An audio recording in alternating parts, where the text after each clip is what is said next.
ક્રાંતિગુરુ શ્યામજી કૃષ્ણ વર્મા કચ્છ યુનિવર્સિટીમાં સંશોધન ક્ષેત્રે વિદ્યાર્થીઓ આગળ આવે તે માટે પીએચડીની પ્રવેશ પરીક્ષા લેવામાં આવતી હોય છે। તે બાબતે સંશોધન અને વિકાસ વિભાગના હેડ અને સિનિયર જીઓલોજિસ્ટ ડોક્ટર ગૌરવ ચૌહાણે મીડિયા સમક્ષ વાત કરી માહિતી આપી હતી। સ્ટોરી રિપોર્ટ બાય કરણ વાઘેલા, ભુજ। 2025માં 200થી વધારે વિદ્યાર્થીઓ કચ્છ યુનિવર્સિટીમાં પીએચડી પ્રોગ્રામમાં રજીસ્ટર થયા અને જેઓનું કોર્સ વર્કનો સેકન્ડ ફેઝ પૂરો થવા ઉપર છે, એટલે નવા વિદ્યાર્થીઓને પણ તક મળે એ વિચારીને કચ્છ યુનિવર્સિટીએ 2026ની પ્રવેશ પ્રક્રિયા શરૂ કરી છે યુજીસી અને યુનિવર્સિટીના નિયમ પ્રમાણે। અને આ પ્રક્રિયામાં 18 જેટલા વિષયોમાં, વિવિધ વિષયોમાં, જેમાં faculty of science, arts, commerce, law સામેલ થાય છે, એજ્યુકેશન પણ, વિદ્યાર્થીઓને પીએચડી પ્રવેશ પ્રક્રિયા આપણે શરૂ કરી છે,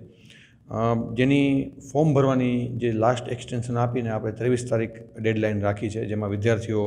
અરજી કરી શકશે। અને અરજી કર્યા બાદ જે વિદ્યાર્થીઓને મુક્તિ મળે છે એ લોકોને મુક્તિ આપવામાં આવશે એન્ટ્રન્સ એક્ઝામમાંથી,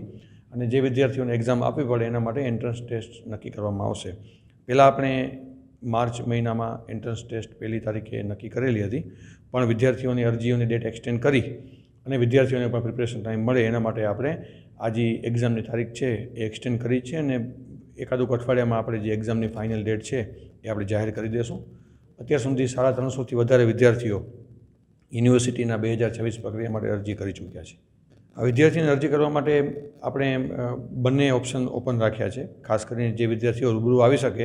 એ વિદ્યાર્થીઓ માટે કચ્છ યુનિવર્સિટીના રિસર્ચ અને ડેવલપમેન્ટ વિભાગમાં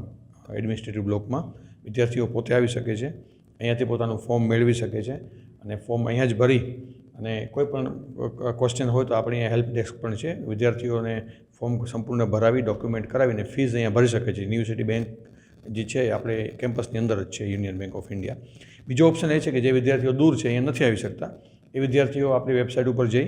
અને ફોર્મ ડાઉનલોડ કરી શકે છે, PDF, અને એની ગાઈડલાઇન વાંચી શકે છે, અને PDFની પ્રિન્ટ કાઢી ફોર્મ ભરી બધી જ વિગતો ભરી અને આધાર પુરાવો સેલ્ફ એટેસ્ટેડ કરી અને સાથે જોડી અને ફીસ છે ડિમાન્ડ ડ્રાફ્ટના રૂપમાં એ લોકો ડ્રો કરાવી અને એ DD એટેચ કરીને જો એ બંધ એન્વલોપમાં ડેડલાઇન જે છે દર્શાવેલી એના પહેલાં અહીંયા કને પહોંચવું અનિવાર્ય છે, તો એ પણ ફોર્મ આપણે કન્સિડર કરી લેશું, જેથી વિદ્યાર્થીઓને અહીંયા ધક્કો ન પડે અને પોતાના સ્થાનેથી જ ફોર્મ ભરી શકે। પણ ડેડલાઇન પછી અગર કોઈ ફોર્મ આવે એ પછી ભલે વિદ્યાર્થીની ગલતી હોય કે પછી કુરિયરની કે કોઈ પણ જે ટ્રાન્સપોર્ટેશન મોડની ગલતી હોય, પણ યુનિવર્સિટીમાં ડેડલાઇન પછી આવે તો એ ફોર્મ સ્વીકારવામાં નહીં આવે।